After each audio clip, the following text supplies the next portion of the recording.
Today, it is my privilege to introduce to you a genuine hero. Carl Willkins is the director of World Outside My Shoes, a nonprofit educational and professional development organization committed to inspiring and equipping people to enter the world of the other. And you know from your reading and study how important it is to engage that term about what we mean by the other. In 1978, Carl first went to Africa as part of a college volunteer program, and he spent 12 years working on the continent. After training as a shop teacher, he went back to school and earned an MBA. He's the former head of the Adventist Development and Relief Agency International in Rwanda, and it was in that position that Carl found himself in the midst of the genocide. In 1994, he was the only American who chose to remain in the country after the genocide began. The students in this class have seen the ghosts of Rwanda, so you know who Carl is. He's a little grayer now. At least I still have hair. He still has hair. His choice to stay and try to help resulted in preventing the massacre of hundreds of children over the course of the genocide. It wasn't just children. He stayed in Rwanda even though others fled, including UN officials, US officials. No one was more surprised by his decision to remain in Rwanda than the Rwandan people. And I have a quote here from someone whose name was Thomas Kayumba, who was a co-worker of Carl's, who said, "All the foreigners left, but not Willkins. He was still young. To take leave of his little children," if you remember, he had his children and wife with him, "and his wife, to give himself to the Rwandan people. I don't know how to explain it." Willkins was featured in Frontline Ghosts of Rwanda, which we've seen, and also a documentary which aired on National Public Radio. His story reminds us of the profound connection between history and the moral choices we face every single day. It also arms us with new insights in the fight against genocide, along with tools and inspiration for reevaluating the relationships we are a part of every day. Carl is associated with change.org.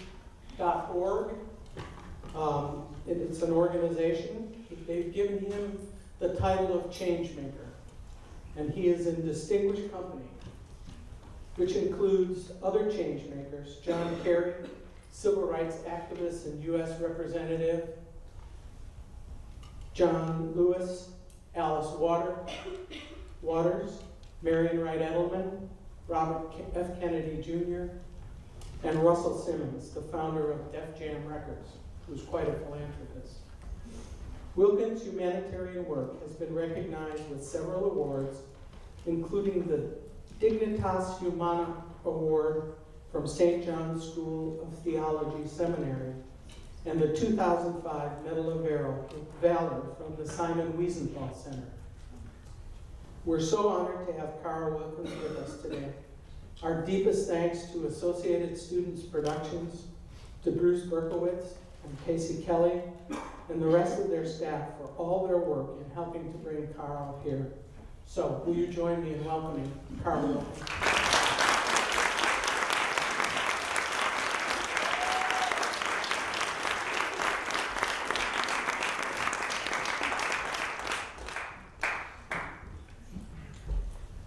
Thank you.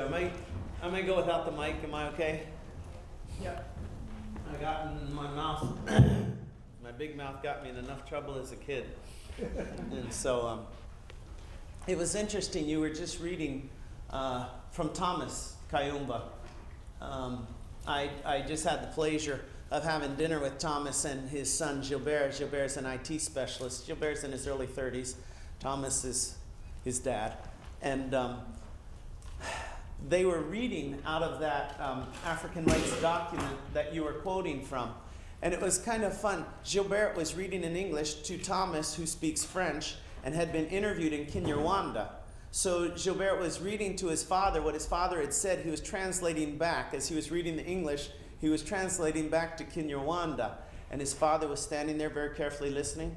And it was so fun to see the kind of circle that was going on there. These guys told me stories that I wish they could be here really and share with you. Thomas was hidden by a very kind officer in the military who actually is in jail today. And I mean, Rwanda's always going to be a complex story. But for several years afterwards, he wasn't in prison because, you know, he had set up a safe haven in a small part of one of the ugliest sections of Kigali, and it was all horrible. But the stories they were telling me were people like this officer and others after the genocide. This is terrible. I'm just diving right into the middle of this without any background, but Thomas just got my wheels turning. They were off to church one Sunday after the genocide, and one of these guys who was with the officer, they said, "Where are you going?" And they said, "We're going to church." "Oh, really? Who's preaching today?" And they said the name of the pastor, and they're like, no, come in my house. I'll give you a much better sermon. Do you know what that pastor did during the genocide? And another guy by Lake Kivu, they were telling me, he decided to baptize himself because he had accepted God, but the people who were doing the baptizing around, he said no, because he knew what had happened during the genocide. Now, I'm not here to diss on churches, okay? I'm a member of the Seventh-day Adventist Church, which is the largest Protestant church in Rwanda after the Catholic Church. But so many times it's people who you don't think, you know, that would be the ones, and people who you do think would be the reversed around. I have some pictures here. I was back in January, and I'm going to ask them just for a moment to turn off a few lights because, or if they all go, that's why I opened both the doors. That makes it hard for the video camera. But we won't leave them off the whole time. But I wanted you to look into the face of this lady. Doesn't she just look like grandma? She could serve you milk and cookies, couldn't she? Huh? She's part of the display in Kigali of the at the memorial at the museum, Genocide Memorial in Kigali, and I took her picture just not only because her face grabbed me, but her story grabbed me. Her name's Sula, and Sula hid and protected 17 people on her property and fed them from her field. She was a traditional healer, and I always stop right there because as a kid I read stories about missionaries going to Africa, and they were always doing battle with, we didn't call them traditional healers. Some of you remember what do you think they might have been called in those old mission stories? Witch doctor. Witch doctors, yeah. And I thought, wait a minute, who are you calling a witch doctor? But, read on in her story here. Sula, she's a 70-year-old widow. She hid 17 people, little shelter made for animals. She used her reputation for being possessed by evil spirits to scare away the killers, the Interahamwe from her home. I'm looking at that and I'm like, she used her reputation for being possessed by evil spirits to chase away. One of the people she was hiding, Hassan, he says, she told them that if they entered the shrine, they would incur the wrath of Nyabingi. They were frightened. So their lives were saved. Our lives were saved for another day. One more short one I gotta just indulge in. Now she doesn't look nearly as at peace, I guess I would say. You see a trouble and you look into the face of the young lady behind. This is Sifa and Odette. Odette was on the run in Kigali. When my clicker works, here we go. During the genocide, someone said, go to Sifa's house. She arrived late at night. On answering the door, Sifa said, I've been expecting you all day, but so many people have arrived since I heard you were coming that there's no longer any space. And Odette walked away weeping, but Sifa said, whoa, come back, or your tears will judge me forever. Oh. She hid Odette with many others fleeing the killing. Sifa would bring home wounded and dying people who had lain among the corpses and tend their wounds. So many came to her house that she placed blocks under the legs of her bed. So more could, I doubt she ever slept in it, huh? But, and I don't have a lot of gory pictures or anything, but you just think about that one sentence. Where did she find those who were still alive? You know, was it in the house next door? Was it in the church down the block? Where did she find those? And did she sometimes have to choose between two who were still breathing and one who seemed to be breathing stronger because she couldn't carry both? What did she use to tend their wounds with? Where did she get any kind of disinfectant or bandages or things like that? So when you just a little tiny glimpse into her life and you see her face, you understand a little more. A little bit more. And we'll bring the lights up in just a minute, but I want you to meet Tabit. This is at the airport. I think it's the 20th of January. We didn't have a chance to get to Tabit's house. I was there in the country with a guy I'll introduce you with. He's head of the theater department of Buffalo State. He got the grant and so got the plane ticket. But Tabit is the beginning and the main part of the reason why Teresa and I decided that I would stay. When we made the decision that I would stay, we didn't know it was going to be a genocide. We knew it was bad. We knew that there was a lot of people being murdered. But when I said goodbye, I said, this thing can't last more than 2 weeks maximum, love. 2 weeks, then you and the kid, maybe 3 weeks, and you'll be home, and life will go on. But Tabit had lived and worked in our home for 3 years. Kids loved her, Teresa loved her, we all loved her, and we just couldn't leave her to be tortured and then murdered just because her ID card said Tutsi.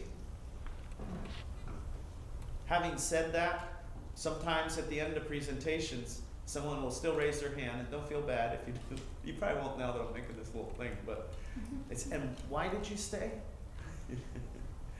If she was white and she was my genetic sister, biological sister, and for some reason she couldn't leave, and I stayed because my sister, I think that might stick in people's minds a little more, but I'm not sure why sometimes that doesn't necessarily stick. But it starts with relationships, and as we go through the stories, I hope you'll understand more of my passion for relationships and relationships ending genocide. Let's go ahead and we'll bump the lights back up again, and we'll see how we can still. Boy, that is really hard to see, huh?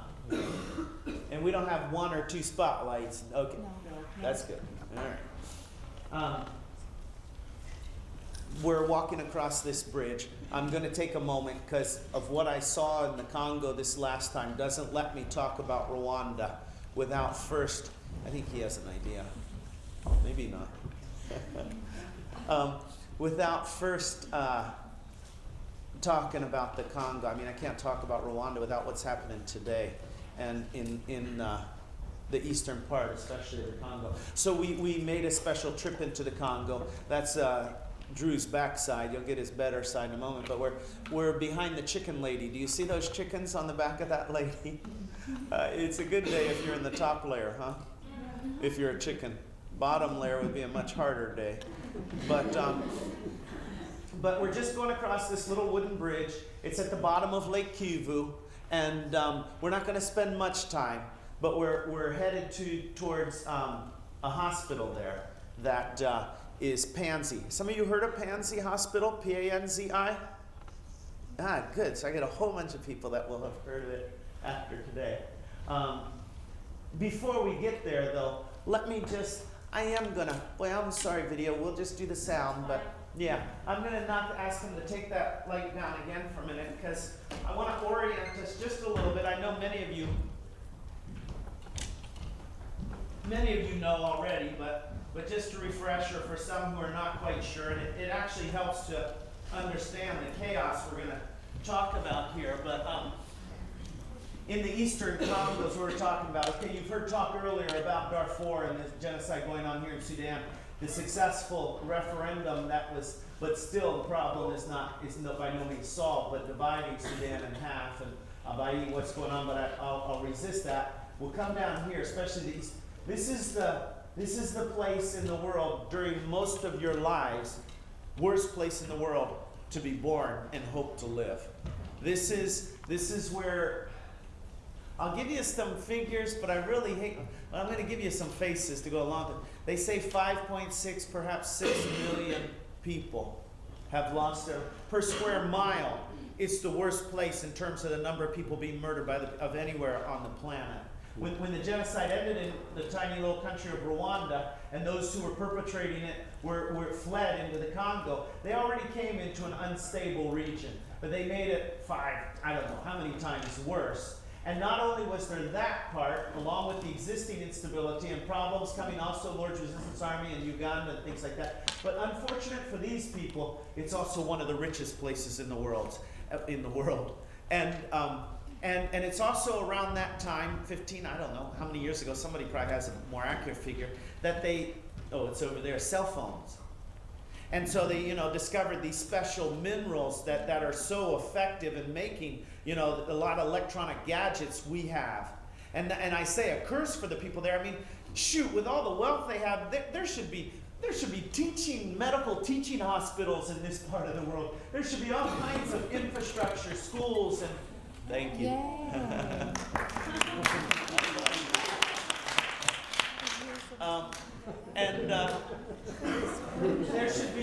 There should be just all kinds of things that would flourish in a country that is wealthy.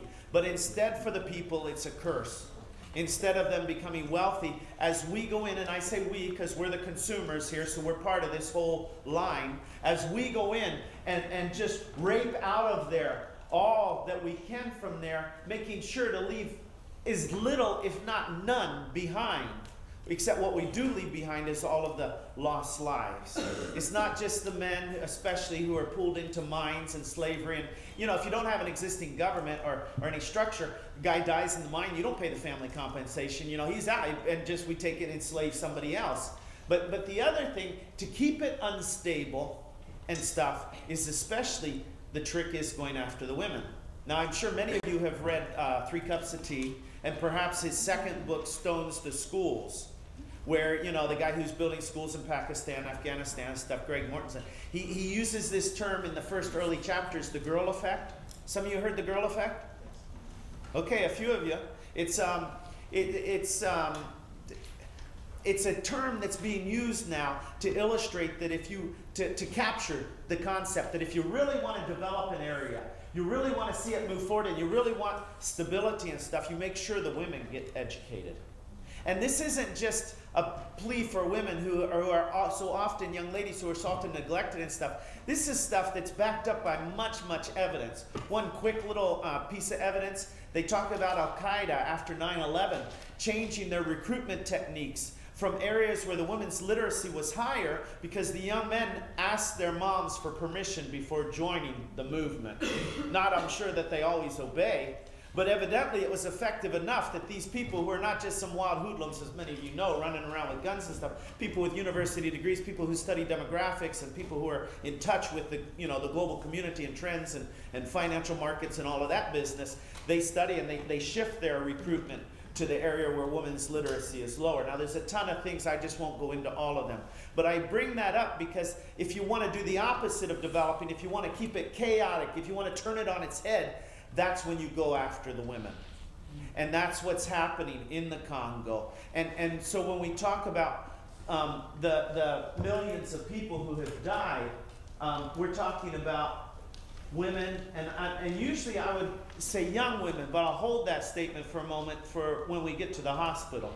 But they're taken off and they're enslaved, and we know that they're horribly violated sexually, and they're tied as a prisoner to a stake or to a tree, and maybe untied to do laundry or to do cooking or something. And the few very strong, very courageous who escape and manage to, because most don't. The few who do, when they come out, probably their home area has been destroyed. They go to a large town. Maybe they don't want to tell people where they've been for the last 6, 12, I don't know how many months. But the problem is they've been so damaged now.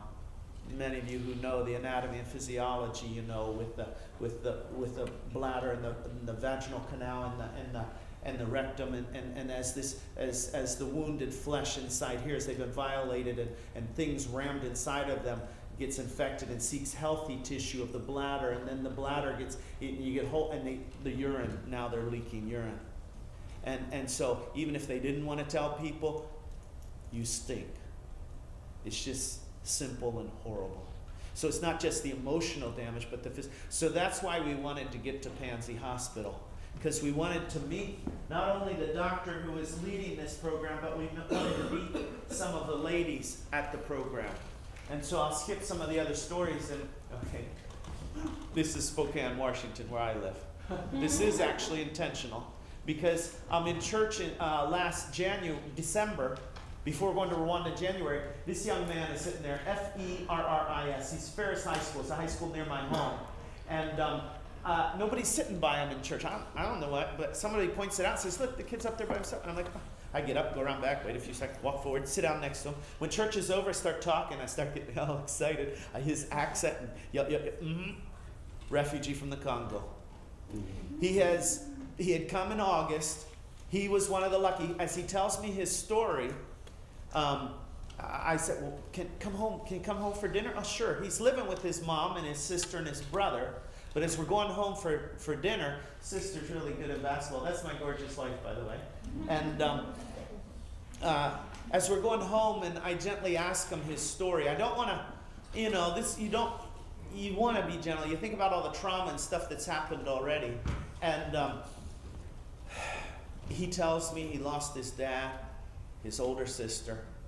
He pulls back his sleeve and he shows me this wicked scar on his arm. And I think to myself, 5.6 million. Here's 2 of those. Survivors who have lost to living in my town.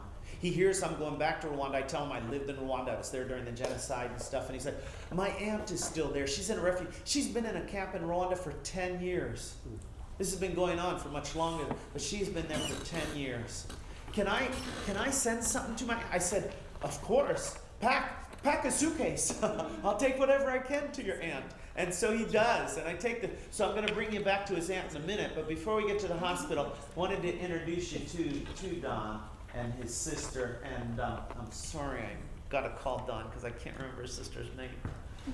But here we are at the hospital. Some beautiful roses. And Dr. Mukwege. Dr. Mukwege is born 2 years before me. He was born in 1955. He saw this great need as he wanted to always become a physician. He saw this need with women. He got extra training in Europe, and now he's known among physicians all around the world because he does so many of these surgeries. They call it obstetric fistula. I said, doctor, what's your average patient load? How many average do you have, ladies? And this is a very delicate surgery. It's not easy. Often it doesn't work. I mean, you have to do multiple surgeries. You can't just reschedule next week because you need healing time in between and things. He says 200 women consistently. I have 200 women I'm working on. And he took us, because with the women come children. He took us to the little playground. Where, it might be their children, it might be their little brother, their little sister, it might be their nieces, or survivors. But these kids are there with the women. Drew, my buddy from Buff State, he had all these orange shirts. You can see this little guy was going to make sure he was looking sharp. He was looking at him. He's wrapping his tongue around. He's getting himself pulled together there. But this is a very fertile area too. This is a breadbasket in Central. It's a tragedy. I mean, the people aren't just dying from the violence of the guns and the slavery and the things like, but also you just can't do your gardens with the insecurity, and you can't have market or get to market. Medical people flee the area. They don't want to stay there and risk that. So you're dying from all these other causes too.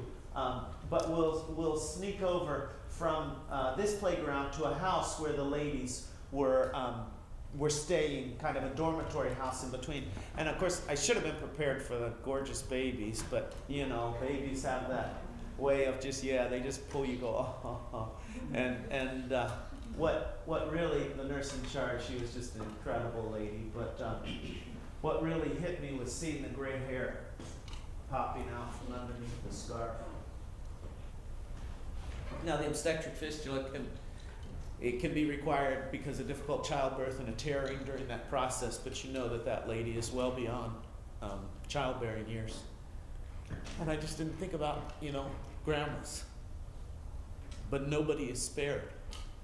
Nobody is spared from this. I expected to find women maybe walking around dejected, maybe kind of just, sitting there doing scrubbing some laundry in a bucket or something. But these women welcomed us with singing and dancing.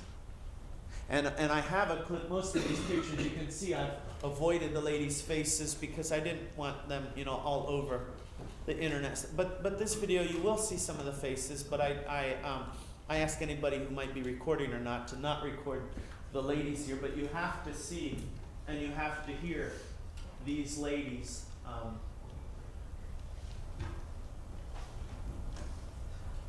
Did I lose it?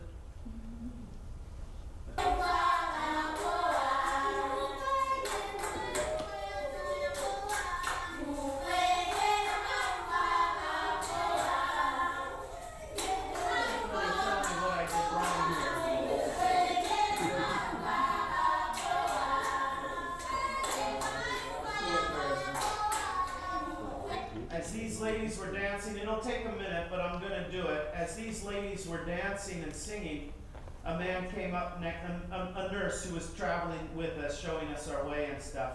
He came up and he said to me, in French, he says, "Ce sont les femmes qui sont violées," and these are the women who have been violated. And I said, "Yeah, I'm so sorry." He says, "Do you know what they're singing?" I said, "No."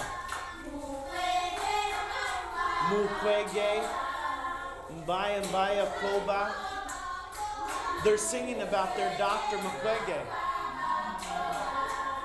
Dr. Mukwege goes to France and he finds medicine for us.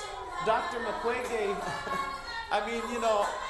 the tears are just running down my face. These are supposed to be ruined people. You would think, you couldn't believe what they have been through if you just simply saw this demonstration of joy. Did you notice my little dancer right here?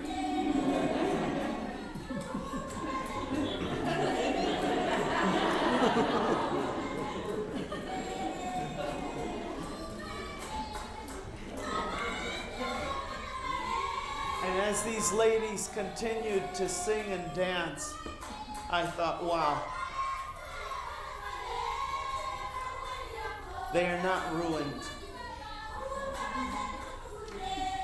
When you talk about the girl effect, to understand the strength, to understand the resilience, to understand the ability to focus on what you have more than what you don't have. And what you see happening there isn't just the physical operation at the hospital, but you see the community and being together in a community and the healing that comes from community.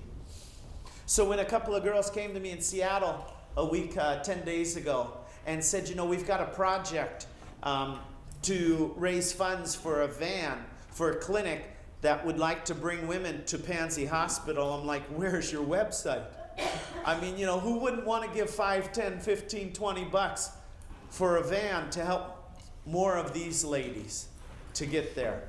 I don't have the website loaded up right now, I'm sorry, but I'll just give a little shameless advertisement for our Facebook page, because that's where you'll find it. On World Outside My Shoes is the name of the Facebook page, and you'll find different postings down there. I just clicked off all the people who come in and just put the postings that are there, and you'll find more Mission San Jose. They were great. Okay, yeah. What we can do for the Congo, and you'll read here about that's the other race hope. Sorry, and the girl effect. It's down a little farther anyway. Pansy Foundation, and just below there. So if you would like to, and as I told the ladies, the DR Congo making a difference. As I told the ladies afterwards, thank you so much for the incredible welcome and your music. I said, I want you to know there are people in America who care. And I'll share your stories. And I believe that every group I speak to, and last week I think I spoke to about 17 different groups, that every group I speak to, there'll be 2 or 3 or maybe 5 people in the group who will go get on the internet and they'll say, I will find a way. I'll at least put a link on my Facebook page. There's some things we can do that's just, they don't take so much. But anyway, so the Congo. Oh, there were a set of triplets. Yeah. And you stop and think, many of these children, we don't ask individual questions, obviously, but many of these children are the result of rape. And so you think about mom and hoping for her little boy to grow up to be this strong young man that she wants, or her daughter to grow up to be this courageous woman. And yet, what about the genetics? And what about the facial features? What if that little guy actually resembles, I don't want to say the father because that word's inappropriate, but the person who impregnated her? So this journey is an incredible, incredible journey. And I just think to myself, not poor Africans who need our pity and things like that. I think, wow, what courageous, inspiring people I would love to partner with.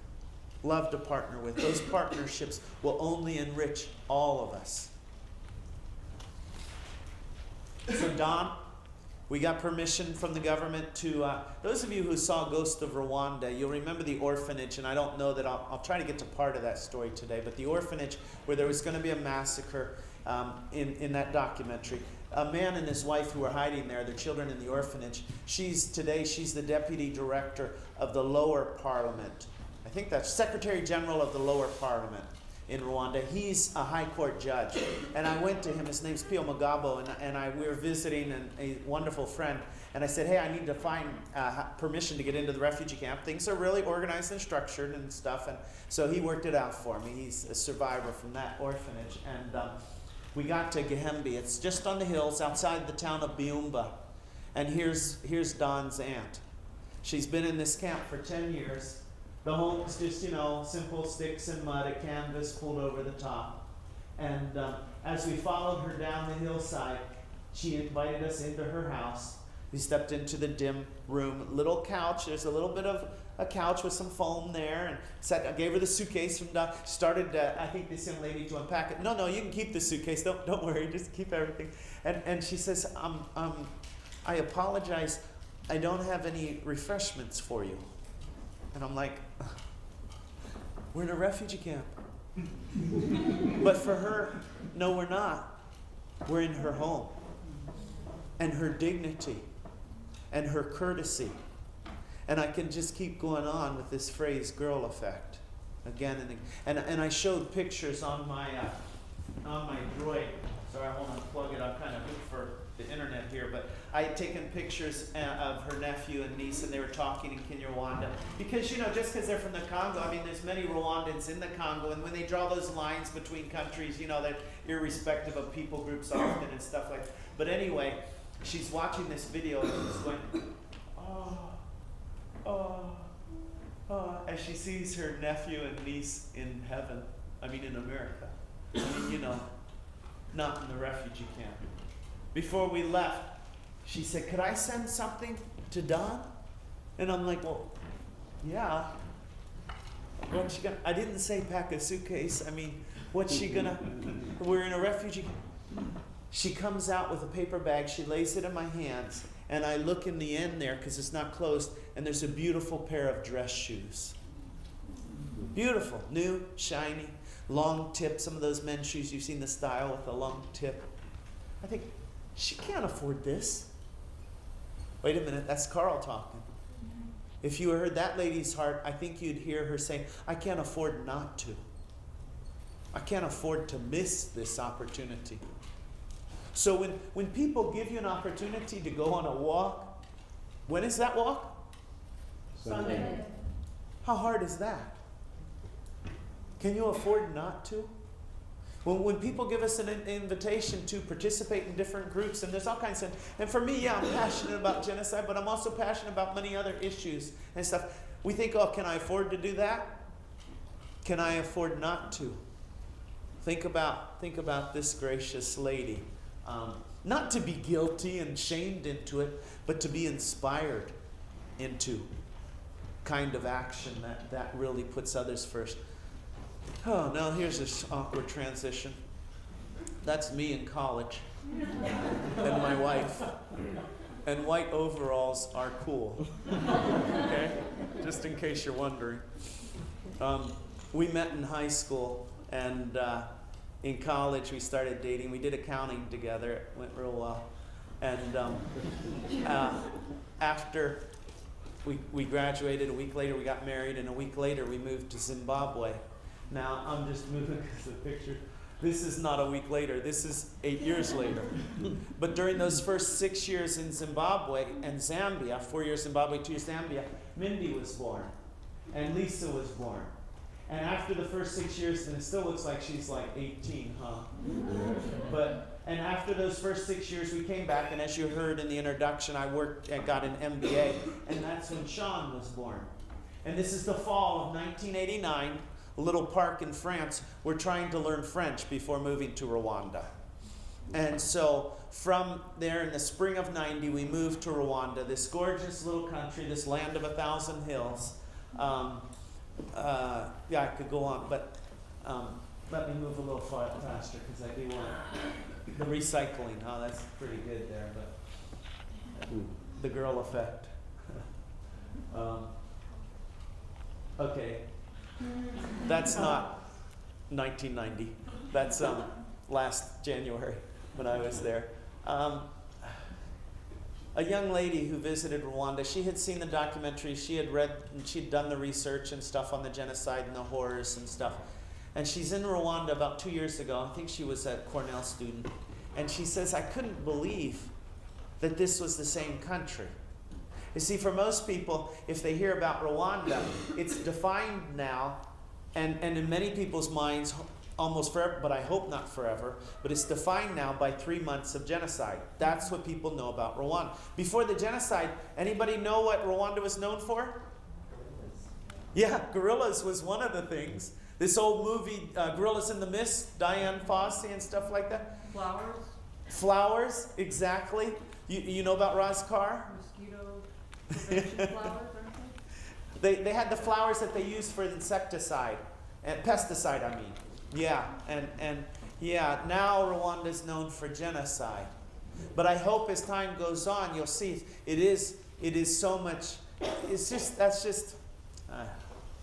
But she was saying as she was writing, okay, Rwanda is very safe. I was there again. You can travel any time of day and night. I'm not sure where I can find the statistics. I Googled a little bit and didn't quite find, but I know from my time there and with people talking there and stuff that here in the Bay Area more people were murdered than in Rwanda last year. No question about that in terms of the violence and stuff. Rwanda, you'd think by all measures, would continue to be a place of chaos and violence after having the fabric of their society shredded in so many pieces. So yes, it's an authoritarian government. And if you want to talk a little more during the Q&A time, I'll be glad to try to do my best. But she was thinking as she was hanging onto the back of one of these motorcycles, the side of one of these motorcycle drivers. Okay, I said it's safe. Motorcycles might not be the safest. But she's like, it's 1 o'clock in the morning, Saturday night or something, and she's like, I wonder if this guy who's driving the motorcycle, for her 15 years ago then, genocide, swung a machete.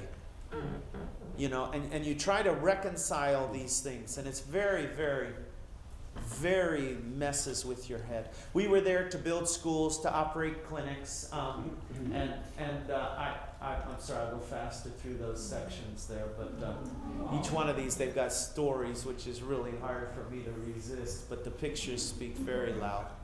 I never, though, resist this one in terms of telling you she probably doesn't own a toothbrush. She's in a very rural setting. Gorgeous teeth, healthy gums. most likely she probably breaks off a twig on the way to school, chews it till it's soft, and uses that for her toothbrush. Or when you don't have a soccer ball, you take these plastic bags and you wrap strings all around them, or you find banana leaves and you wrap strings all around those banana leaves, or vines around this, and you make that soccer ball, or you make that great little scooter. The reason I love this sequence of 3 is because to me it demonstrates so powerfully how you can live focused on what you don't have and what you can't do because of what you don't, or you can live focused on what you do have and what you can do with what you do have. Those are powerful, powerful examples to me. It's not the textbook definition, but to me it speaks the most powerfully to where genocide comes from. And I guess the reason it speaks so powerfully is because it's in my head. As much as I hate it, it's still there. I'm trying to eradicate this idea that I could ever solve a problem by excluding someone. No, I'm not going to kill anyone, right?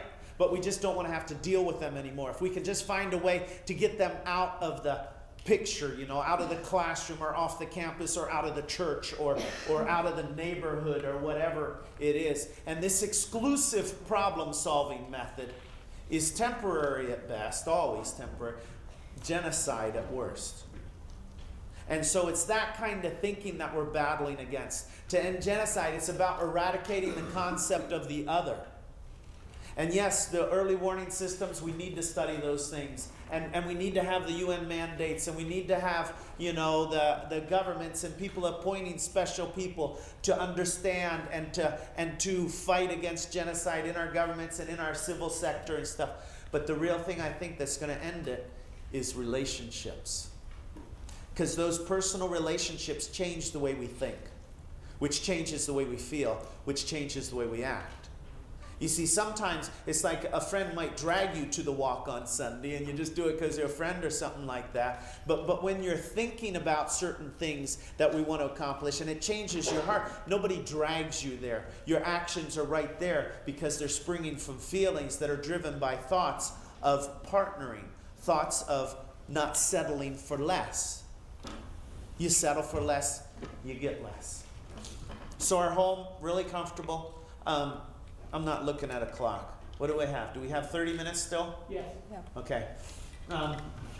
We're looking out over the city. Those of you who saw Hotel Rwanda, here's the sky, the building right there. This is a new mall that has been built since we've been there. And actually this picture's 6 years old now. So there's a whole bunch of tall buildings along this road going up to town right now. And I don't know why I didn't take a new picture last January when I was there, but when I would get home from work, these would be my little buddies to greet me, my 3 musketeers. The picture again, this is about 19 years old, probably this picture. Keep your eye on this guy with his little cheeks because here he is 2 years ago. Oh. His name's Comrade. Comrade and Malinzi were really good friends, especially Malinzi would play with Sean Legos on the living room floor for hours. Malinzi knows Big Bird and Cookie Monster. He's watched Sesame Street videos.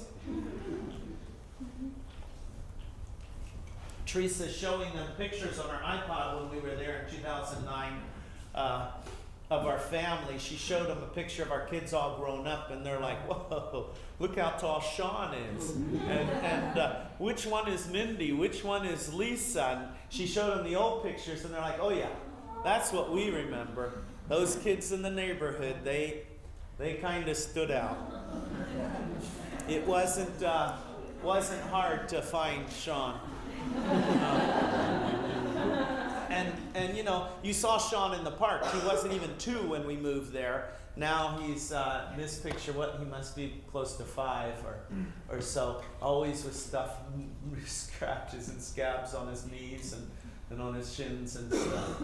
But this picture is really significant to me. It's not just a cute little picture of kids. This picture to me represents, well, let's just take a moment again with the help of Google Earth. The plane is shot down Wednesday night, April 6th. We heard the explosion. Sorry, I'm not stopping at the right place here. We heard the explosion because the airport is, I don't know, maybe 5 miles from our house. We didn't know what the explosion was. until about 45 minutes or so, an hour later, when a friend called and told us that the president's plane had been shot down, the president had been killed. Not only him, but in the plane with him was the president of Burundi. The Burundian president had been assassinated the previous November. The first democratically elected Hutu president in Burundi had been assassinated by a military that many people were classifying as Tutsi dominated. I'll just take a minute. We're going past the stadium. In the Junior World Cup this summer, Rwanda has qualified. When I was there in January, they were just hooting and howling because they were whooping up in the stadium, the Rwandan team. These are 17 and under, kids 17 and under. We got especially excited when we did the math and you realize these are kids born around the time of the genocide. I hope when people go there, I know when they get to the World Cup, people will talk about it, but I hope that the picture, the window of Rwanda will at least just open a little wider as they start to see something different than just genocide when they hear about Rwanda. I hope you'll root for them. What's her name? We lost her in the plane crash in Rochester. Alison DeForge, human rights, very active lady. She wrote in her book, along with many others, a multi-author book. The planners of the genocide had to work hard to break the bonds between Hutu and Tutsi. Now that's a real fatty. The book, I just gave you the name. I saw some of you writing stuff down. Leave None to Tell. It's not in print, but you can find it in libraries. And even if you just read the introduction, I mean, it's a fatty, you read the whole thing, awesome. But even if you just read the introduction, it is so worth reading. And yeah, there was criticism. Anyway, I won't go into. But this is my thing. I say before the genocide, nobody challenges me when I say there was more love than hatred between people with Hutu ID cards, and I think it's important to really say that. Instead of trying to say Hutus, I think it's important to say people with Hutu ID cards and people with Tutsi ID cards. And I'll explain why it's important in just a moment. But the reason I say there's more love than hatred between people with those two different cards is because there were just thousands and thousands of marriages of people with those two cards. So if you've got all of that kind of marriage, the most intimate relationship happening in the country, you can't convince me that they hated each other so much they started killing each other. There was a small group of people educated in Europe, in Montreal. In fact, I met a teacher that summer when I was there with Teresa from Canada who says, we've been trying to get the transcripts of the planners of the genocide who were studying in Montreal. Not that we want to, blame anybody or say the course was wrong. Or no. He says, what I really want to do is I want to talk to the teachers. Because teachers form relationships with students. And they often go on for years. And he's saying, as a teacher, I'm thinking to myself, if one of my former students is now in the Ministry of Health or the Ministry of Agriculture or something in Rwanda there or in the Ministry of Foreign Affairs, whatever they're studying, or a professor over there, don't you think when I see on CNN all the people being murdered, and I don't say this phrase of people being stacked like firewood lightly. I hate that phrase, but I don't know how else to capture. I'm sure the journalists who are wrestling with the numbers of people who have been murdered, and when they're seeing that on CNN, this is no secret, the world knows it. He says, I'm thinking some of those professors must have picked up the phone and called their former students and said, what the hell is going on? You see, these phone calls, these personal relationships, these one-on-one things, sometimes they're a huge turning point. Because these things happen with small groups. They start with small groups. And it's relationships that affect the way we think, which affect the way we feel. That anger, that bitterness, that jealousy, that prejudice, whatever those thoughts are in our hearts, that resentment, and those actions that those feelings drive. So, if you want to talk more about, it's really a confusing thing, though. Understand, when you ask people in Rwanda, well, sometimes they say, yeah, Tutsi people were lighter skinned or they were taller. But then you might have a mom married to different cards, and dad's ID card says Hutu, so everybody, the kids all say Hutu. But maybe the kids look more like mom. And so you see how it begins to mix up. That's why you understand how important the cards were during this time. And also how important relationships were to carry out. Man, the same thing I'm talking about ending genocide used to carry out genocide. Because these relationships and the betrayal of relationships, this family knows that family. And so we know the relationship business goes both ways in terms of loyalty or in terms of betrayal. But where I'm heading to here okay. As we drive through the city, past the Parliament building, past the Supreme Court, and this whole judicial section here, the statue where everybody gets their wedding picture is right here. I mean, every weekend you got tons of bridal parties there lined up to get their pictures. You come on down the road, and if you manage to get on through and into the parking lot, and you talk nice, or you showed your American passport, you could maybe swim in the pool at the embassy. But that American embassy was new since the genocide. It wasn't there when we lived there. But we're coming down this road here. Usually I come to the soccer field over here's my landmark and the basketball court. But we're coming down to the intersection, and we're driving in, and here's the roof of our home.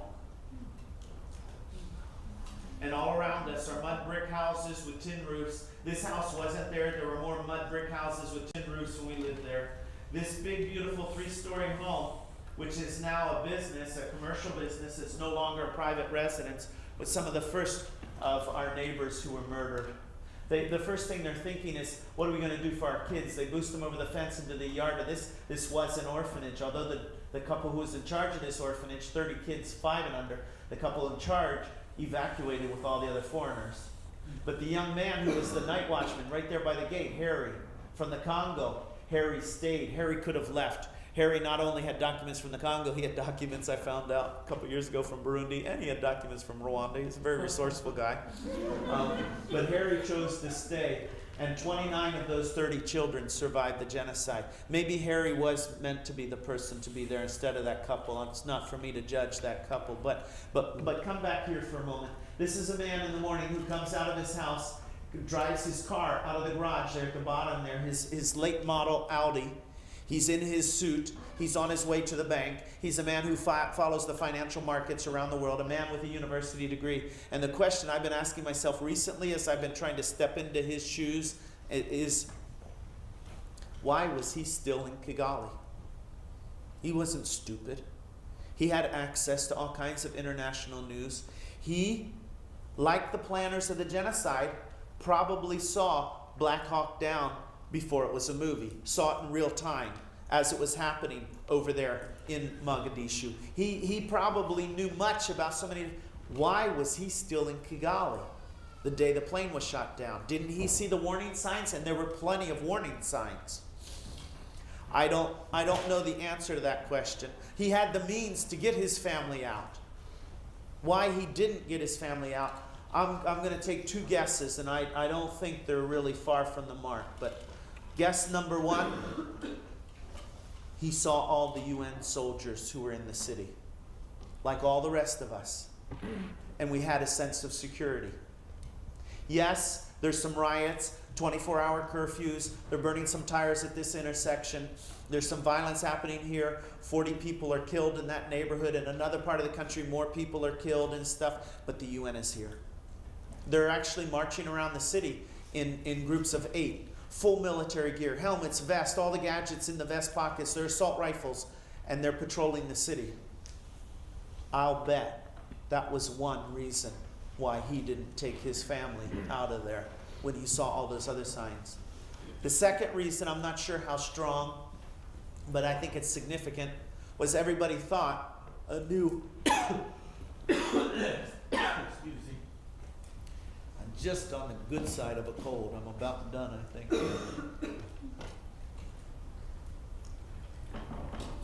There was to be a new broad-based government to be installed in Rwanda.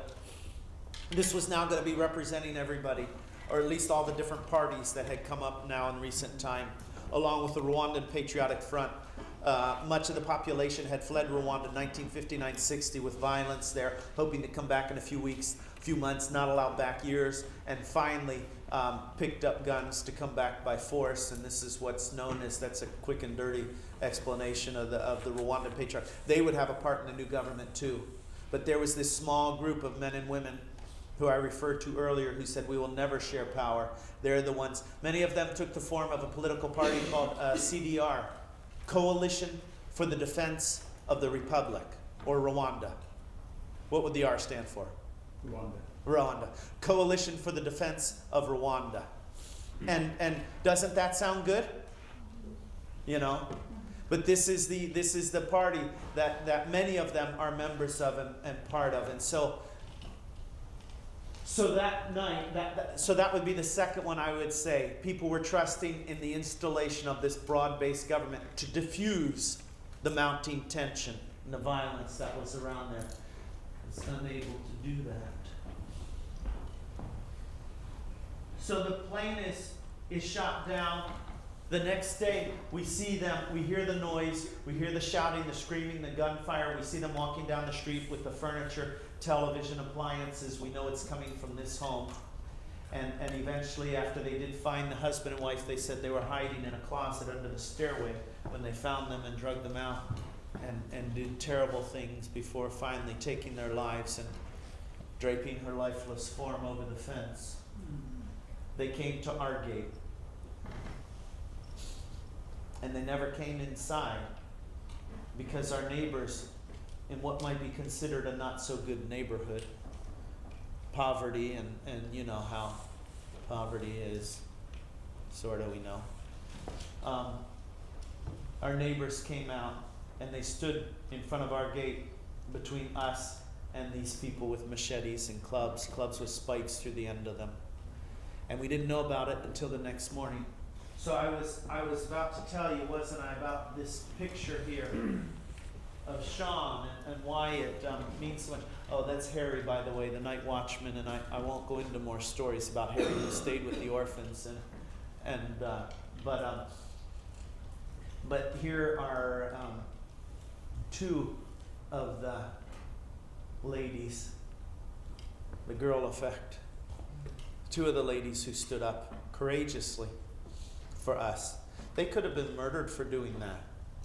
This is a crazy, kind of mad, insane crowd who's been killing, who adrenaline is racing through their veins in their body. And some ladies stand up in front of them. Another grandma. Remember Comrade, the guy with the cheeks? That's his grandma. She was another one of those ladies who stood up for us that night.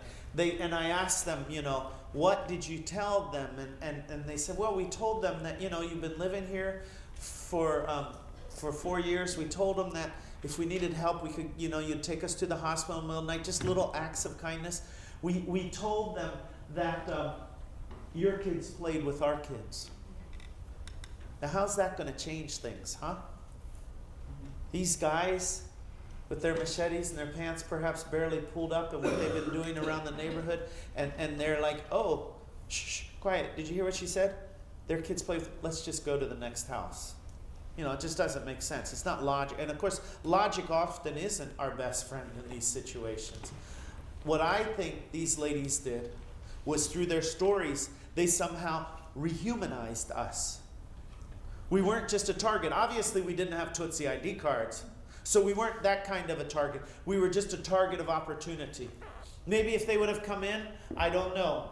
Perhaps Teresa and I would have taken the children in one corner of the house and said, you know, okay, take whatever you want, but don't touch our children. But don't you think other parents in the neighborhood were saying that? So before Teresa and I ever made the decision that I would stay, she and the kids would evacuate, our neighbors stood up for us. This is a really powerful story, and this is really hard for me to move past it, but these are frames out of a clip of the documentary Ghost of Rwanda, and about, as the foreigners are being evacuated, about a Rwandan lady who does her best to rehumanize herself and the others in the crowd to this television lady. And the part who's there with her cameras, you know, I was talking to a group the other day, and I said, I wonder if the people who are hiding came out because the cameras were there. I mean, maybe they came out because the foreign soldiers were there. The guy says we've been in the basement for 3 days with bodies and stuff. And then when the cameras are there, you'll see in the video, they're clapping and waving, hey, hey, and the only thing I can think is they think they're being rescued. But they're not. And the television lady talks about the pain as she says, we couldn't do, well, at the moment, we thought we couldn't do anything. Later on, you know, as she's interviewed, she says, it could have been different. She's from Belgium. She has this really nice accent. It could have been different. What do you mean it could have been different? Well, somebody has to decide it will be different. And that's always the case. Somebody has to decide. That's why I said earlier, when we settle for less, we get less. Often, I believe it's not until you're right at this point of decision. No, that option doesn't look good and this option doesn't look good. But you know what? I'm not going to settle for either one of those. Because if I settle for less, I'll get less. And it's often right at that point on the edge when a third option presents itself. And sometimes that third option doesn't. And people end up dying because they've said, neither of these options are acceptable. I will not settle for less. See, I couldn't resist. See, because she's murdered, you think she failed? For her and those there, but maybe not for you. Maybe her story, her face, her outstretched hands, in a way can rehumanize. And we will somehow be different people because I've given you a very short, poor summary of her story and her last moments and her efforts. We all know about dehumanizing, but this rehumanizing, to be a part of rehumanizing, speaking value into people's lives. I didn't ask your permission, but the young lady I introduced you to earlier at the airport, Tabit, who worked in our house, the reason we stayed, the young man who also lived and worked at our house, who had an ID card that said Tutsi there and stuff like that. Well, there was another man and his wife who had a car, who could have gotten out of the country if they would have chosen to, and I'm sorry I don't have a better picture right now. But, yeah, their ID card said Hutu. But remember, this is an ID card. What does an ID card say about the heart? They could have left, but they chose to come and stay in my house. Understandably, they're children in America, and that's what I was just asking. Yeho is lastborn. Thirdborn. Thirdborn. And some of his other siblings who are already living here in America, they understandably didn't want their parents there. But they also wrote in their communications, we don't want Willkins to be, put in any additional reason if our parents leave. But really, as they came to find out, and as my family members came to find out, the decision wasn't with them. The decision was with us. And Pastor Soraya and his wife, I haven't done this before, but the idea came to me, and I might not get to other parts of the story, but just indulge me for a minute. I'm working, I'll explain here. This is chapter 6. I hope in a couple, days to actually print a pre-published copy. I'm not sure when I got the idea to start recording the stories of the genocide on cassette tapes.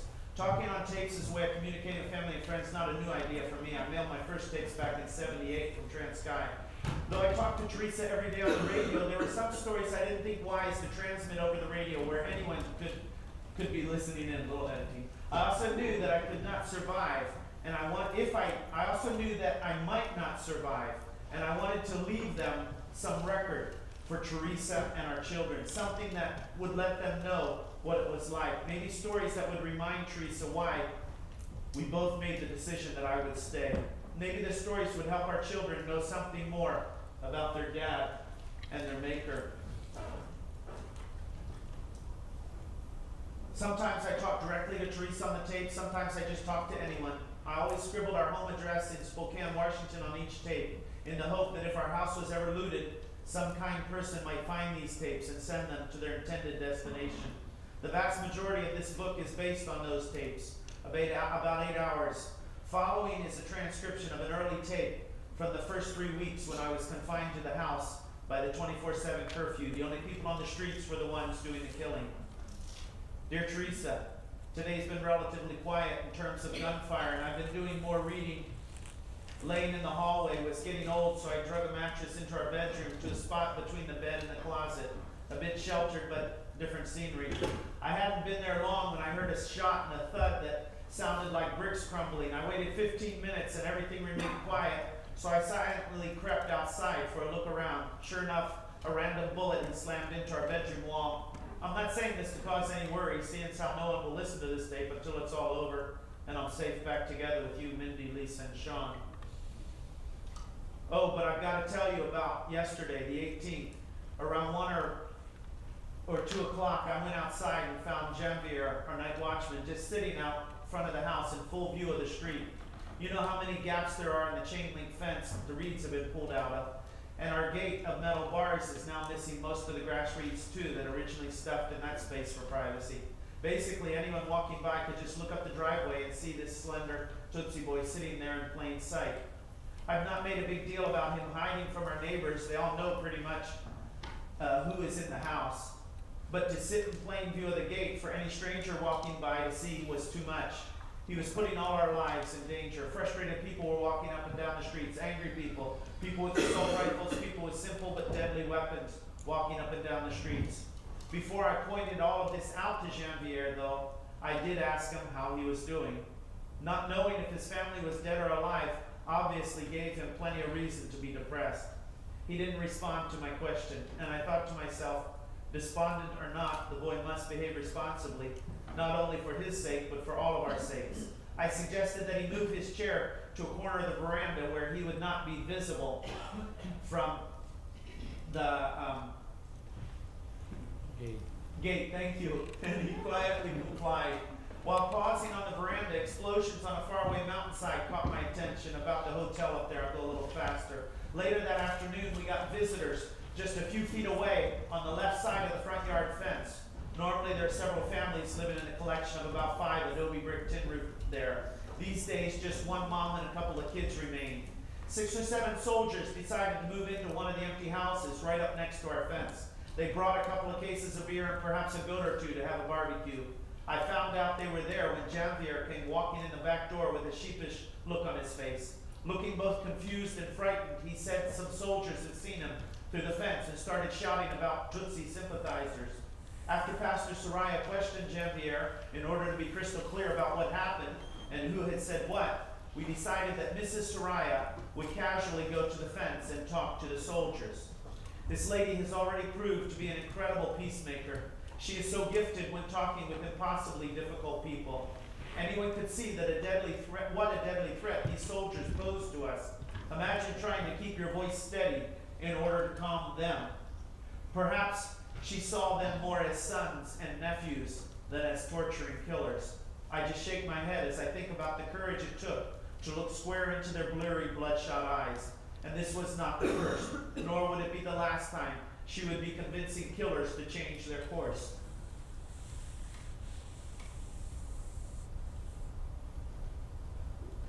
This was one day in 100.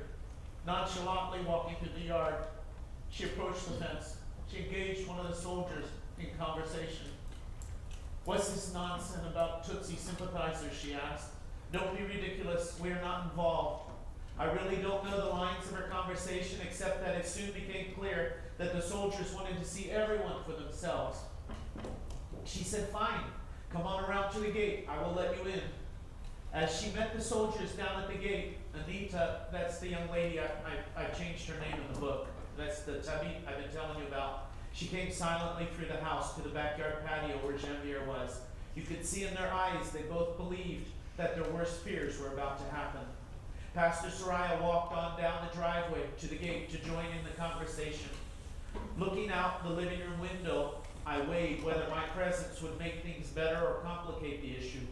Pastor and Mrs. Soraya were definitely the 2 best people to handle this situation, but it was tough waiting, doing nothing. The next moment, Pastor Soraya was coming in from the front porch asking for the gate key. I went to Janvier in the backyard to get the key. Strikes me funny that he still would have it, though he had been our night watchman. And I walked back down the driveway with the pastor. I held the key visible in one hand as I took hold of the gate with the other, but I didn't yet unlock the padlock. How are you doing, they asked me. Not so good, I replied. These are really difficult times. Yeah, really difficult times, they echoed. Who do you have in your house? How many people? Excuse me. Would have been worse if I had a microphone.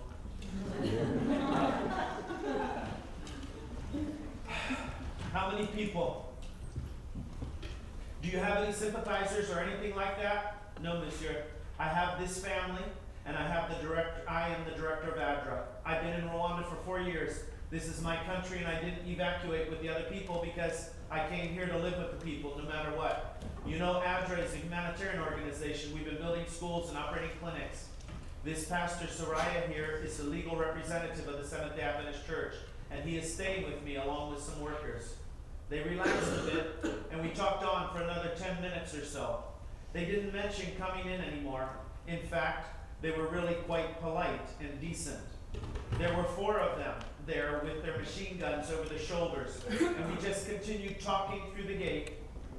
Eventually, we wished them courage in their work and told them that we were all praying for peace. Reaching through the bars, each one of us shook hands. Each one of us shook each soldier's hand and said our goodbyes. Then they finally turned and walked away. This huge collective sigh poured out as the 3 of us silently turned back towards the house and headed up the driveway on shaky legs. We walked in the front door and out the back to let Anita and Janvier know that the soldiers were not coming in. Stepping back inside, we instinctively formed a prayer circle.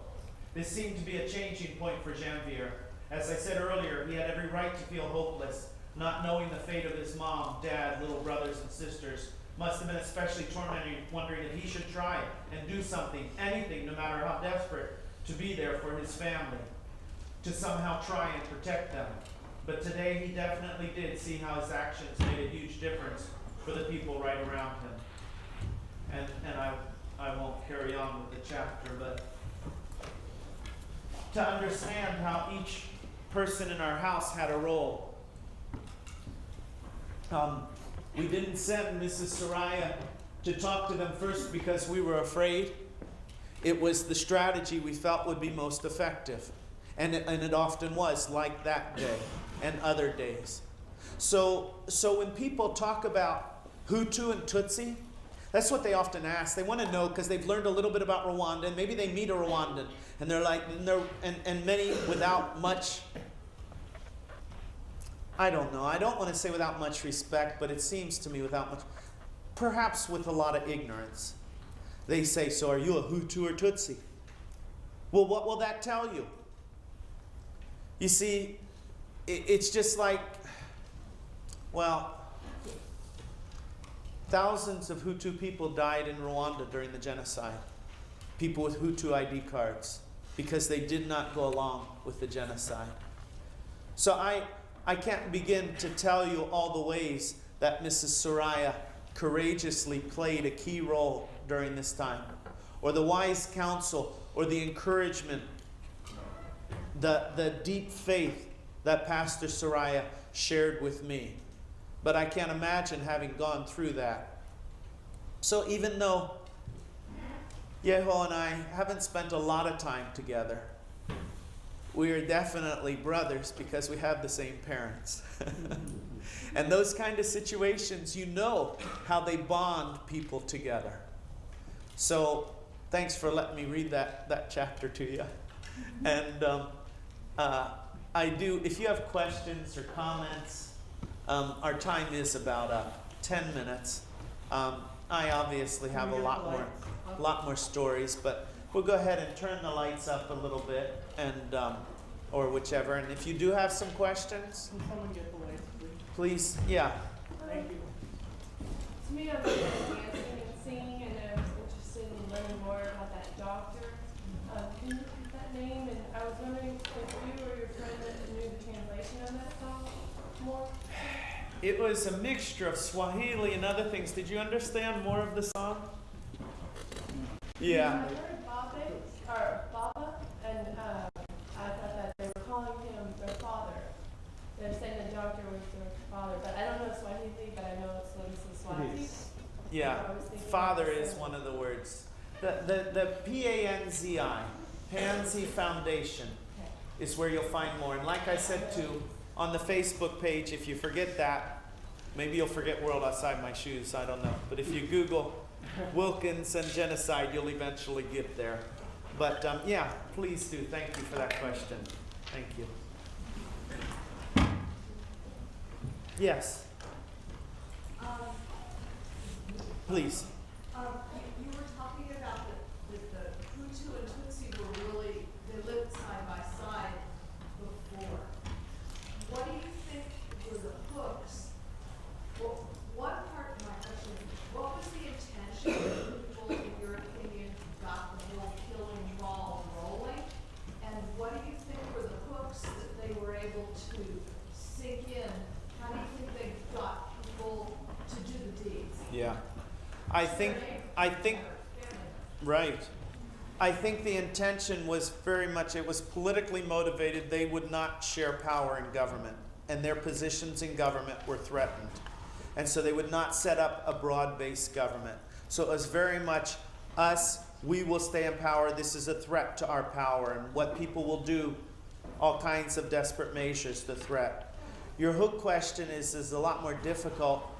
I kind of compare it to a snowball, that because it did snowball, and how they made a successful snowball for that to continue to grow. And pieces for that snowball. One, I would say, it's hard to say a first one because that would seem like more important or something. But fear was huge. We had an enemy. They identified, I shouldn't say we had, because I'm putting myself in the place of the people who were planning the genocide, had an enemy in the Rwandan Patriotic Front. There's a war, this is an easily identifiable enemy. Who's sympathetic to the enemy? Anybody who's related to them, anybody with a Tutsi ID card, anybody who won't support us eventually. So this is not only a time to eradicate people with Tutsi ID cards and connected, but this is a time to eliminate moderate Hutu people who don't go along with our philosophy. That's why the second day they went to the Prime Minister's home and they murdered her. Her ID card said Hutu, but they knew that she wouldn't go along with the genocide. So many powerful Hutus were murdered, or if it would cost them too much politically collateral to the reputation of the movement and stuff, they would maybe move them out of the country, send them to Europe, give them a job somewhere else. So they somehow got those moderates out of the way. And so when you then have this kind of war, the fear, we're going to take several, and I won't take the time, but it would take several parts to put together where did all this fear come from. The hate radio. What role did the hate radio play in building the fear?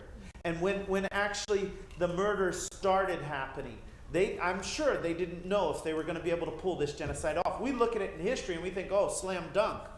But I don't think it was like that in those early days. So it was soldiers who were involved with that. Initially the Presidential Guard, especially because of the plane being shot down. But it was well planned. So the military, the gendarmerie, the police force and stuff. So as that killing is going on, and you're seeing this here, you're deprived of your sleep. Throw into this, excuse me, snowball, the concept of obedience to authority. Understand that the radio was huge in the lives of the people in Rwanda. 2 o'clock obituaries, 3 o'clock classifieds, jobs, employment. The radio for years had been the lifeline. Now we have a second radio station. It's cooler.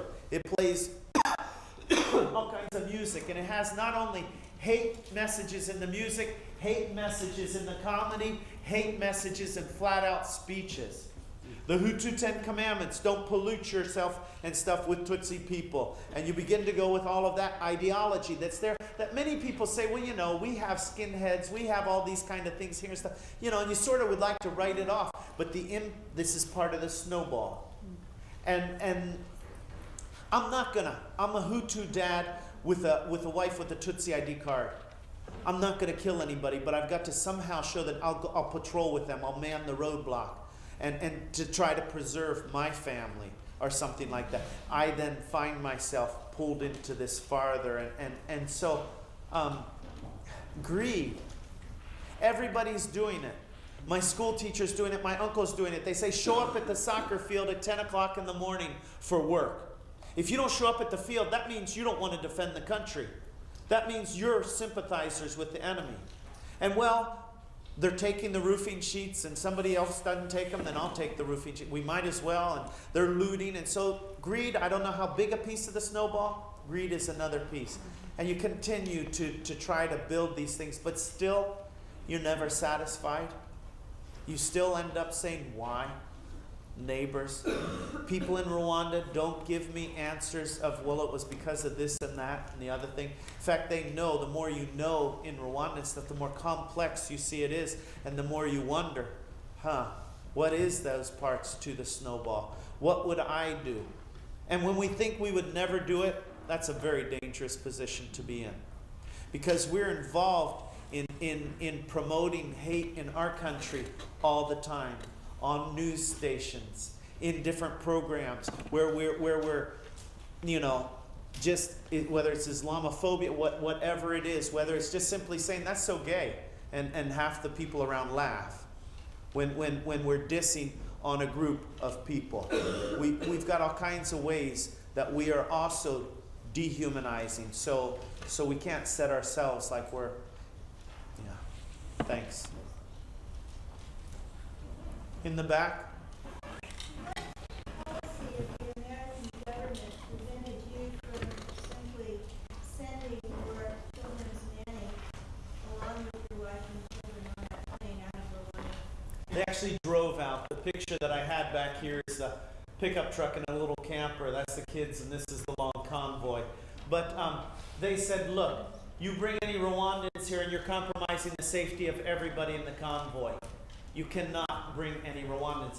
Having said that, Laura Lane, the consulate officer, who wanted to stay and set up a safe haven, and if you haven't read The Rape of Nanking, at least read the chapter in that book about the German man who set up a safe haven in Nanking during this time. As the other foreigners were fleeing, he said no. And he said to others, if we stay, what a difference we can make. And Laura wasn't able to as a consulate officer, but in that last convoy, she did put Rwandans in there. But from our perspective, now they never opened the camper door. So in hindsight, they both could have been in there. But this threat to others, and now, I don't know, when they got to the assembly point, maybe people did look in the camper at that time. But basically, they were saying no Rwandans. Didn't matter if their their ID card said Hutu or Tutsi. No Rwandans can be in this convoy. Yes. Could you elaborate on some of the warning signs prior to the genocide? Well, the hate radio I talked about, huge. The demonstrations that were going on in the city before, the massacres that were happening in other parts of the country, but also in Kigali, huge.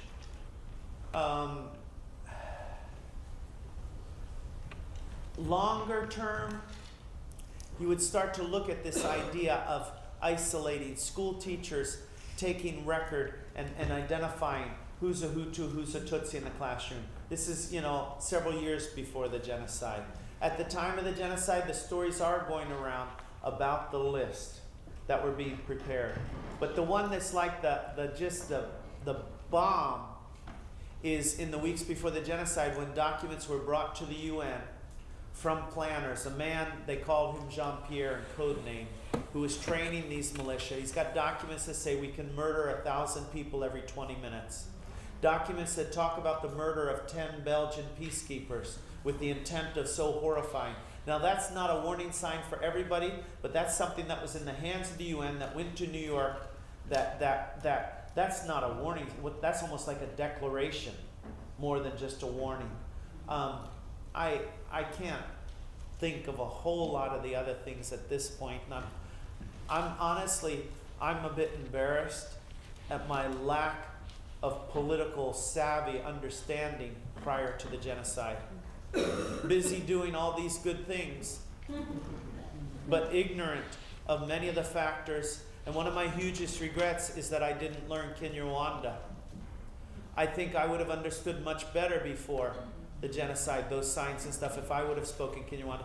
And then I think of the difference I could have made during the genocide if I would have spoken Kinyarwanda in dealing with so many of these people. It would have thrown so many of the people I dealt with just slightly off balance. if I'd have hit them with some Kinyarwanda as some of the first conversation and stuff. Not that that's the final, but there's all these different factors that I think are very significant. We have time for one more question. So again, your reason in staying was to basically protect Anita?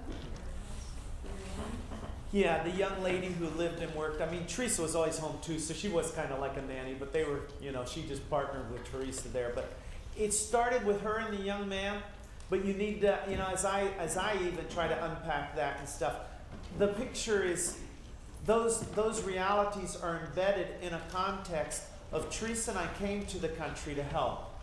And if the people ever needed help, that was the time. We believe in God. And I couldn't see myself saying, I'll pray for you, but I have this passport. If God would be with them, why wouldn't God be with me? And honestly, in the first few weeks, I tried to do all this dealing with God. And, I stayed because you wanted me to, you keep me alive. And I had no peace with that kind of dealing until I finally came to the point of saying, live or die, I will still trust you. And I'll trust you for my wife, I'll trust you for my children. So the faith is part of the component of that decision to stay there. I didn't know it was going to be a genocide. I said 2 weeks maximum. So the genocide was based on the decision to stay, very limited knowledge, which I think is probably good. But thanks for that question. And any of you who'd like to stick by for a few minutes, do they need this room right away? No.